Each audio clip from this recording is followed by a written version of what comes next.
fantastic, and that'll Yeah. really spread the word Exactly. and keep everything Yeah. going. Yeah. So I want to talk a little bit about your background, because Sure. you have a really remarkable background in social policy. So tell us how you got to be where you are today, and about some of your more impactful experiences. Sure. So yes, I started out doing domestic social policy. I was a poli-sci major in college, and was very interested in going to work for government, and started out in Congress. And like many 22-year-olds and 23-year-olds, you think you know what you're good at, but then you actually get opportunities and you find out you're good at other things. And I figured out I was a really good entrepreneur. So I was good at starting organizations, and I was good at taking organizations to the next level. And so between the first 20 years of my career, I moved between domestic social policy and then international human rights. And I wrote the only book that existed at the time on the impact of the Convention on the Rights of the Child. And that was a global assessment.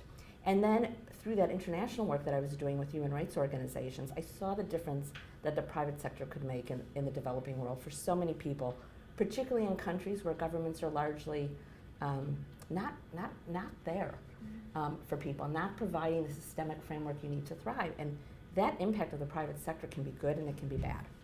And so when this job came along, which was both working with the investment field, but also with all the companies, so many of the companies that have been speaking here today, that they invest in, to use the power of the private sector to try to drive these issues forward, was really interesting to me.